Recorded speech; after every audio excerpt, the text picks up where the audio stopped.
Duncan the Humbug.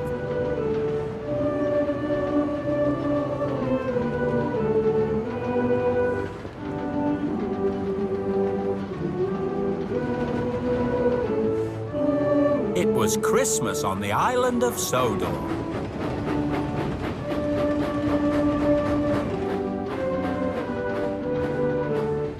It was a very busy time. And a very happy time, too. All the engines enjoyed it. Except Duncan. He didn't like Christmas one bit. Bah, humbug. Hello, Duncan. Hello, Rheneas. Don't you just hate these cold winter mornings? It takes so long to get a steam up. I don't mind, really. And if the points are frozen at the junction, that means even more hanging about. See you later then, Duncan.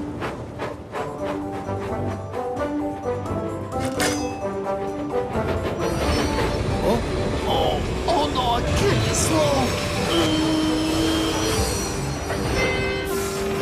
Hello, Duncan. How are you? Well, not so great, as you can see. I very nearly had an accident. Why don't you use your sandbox? I've used up all my sand. I expect there's none left at the depot either.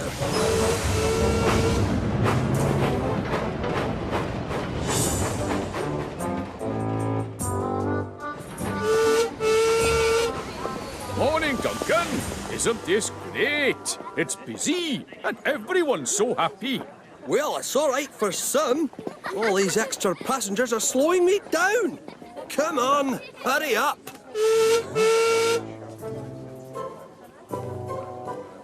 Ah, humbug.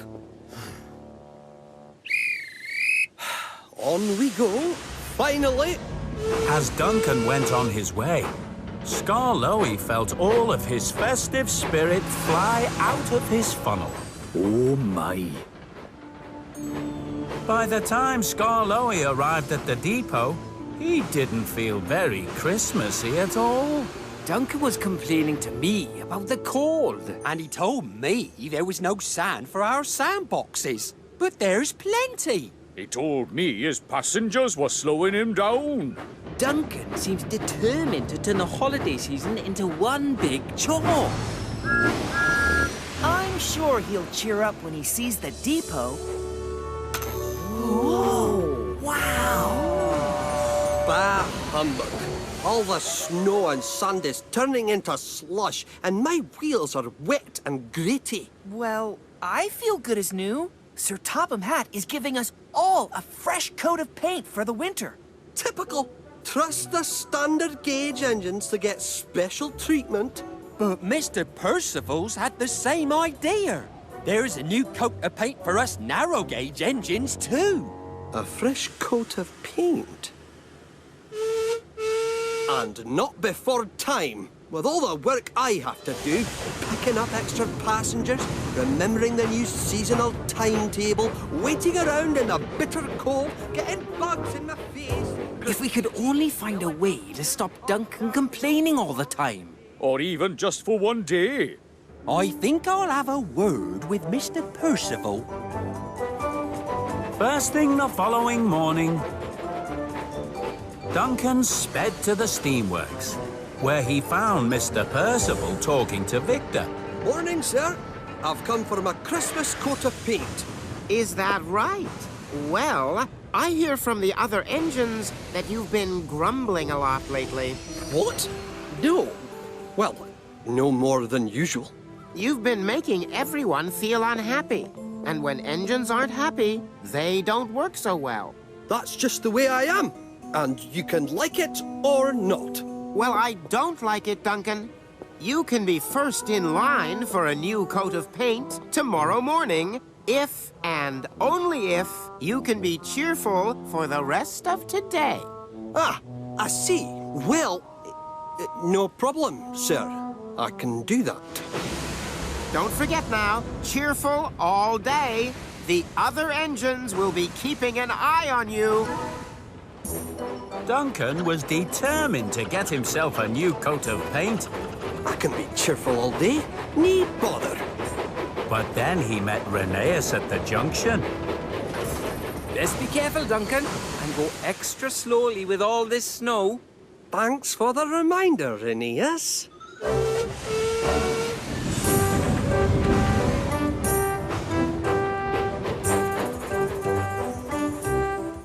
At Crovan's Gate Station, Duncan had to wait as families got on board with extra baggage. Ah, hello there, Duncan. Everything all right? Completely fine. Thank you.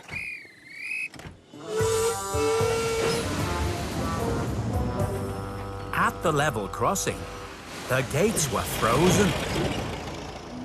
So Duncan's passengers decided to hum a jolly Christmas song to pass the time. But Duncan didn't like it at all.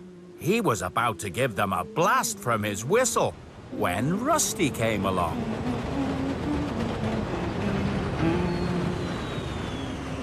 What a lovely song, Duncan. Isn't it? And then poor Duncan got stuck behind Luke, who was struggling up a slippery slope. For buffer's sake, Luke, what's the hold-up? Rusty saw that Duncan had forgotten to be cheerful.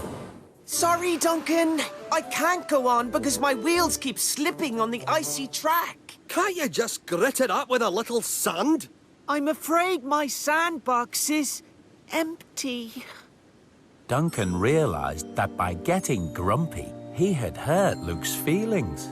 So he buffered up to Luke and dropped some sand on the rail. He gave him a little push to help him on his way again. Woo! Thanks, Duncan. And Rusty saw all of this too. Duncan was a little sad that he'd lost his temper. He knew what that meant. No coat of paint for him. But the following day, Duncan made his way to the steamworks anyway. He had decided to apologize to Mr. Percy. Good morning, sir. I know I failed your challenge and I wasn't cheerful all day, but... Say no more, Duncan. You did a good thing yesterday, helping out poor Luke when he was in a spot of bother. Oh, well, I suppose maybe I did. And for that, you deserve a special treat. You mean a new coat of paint? That's right, Duncan. Thank you, sir. That's very kind. From now on, I will try and be more cheerful, sir. At least some of the time. Very good, Duncan. But I think I might have been wrong to ask you to be cheerful all day. You do grumble a lot, but that's just the way you are. And it doesn't make you any less useful. Merry Christmas to you, Duncan. Merry Christmas to one and all. Bah, humbug.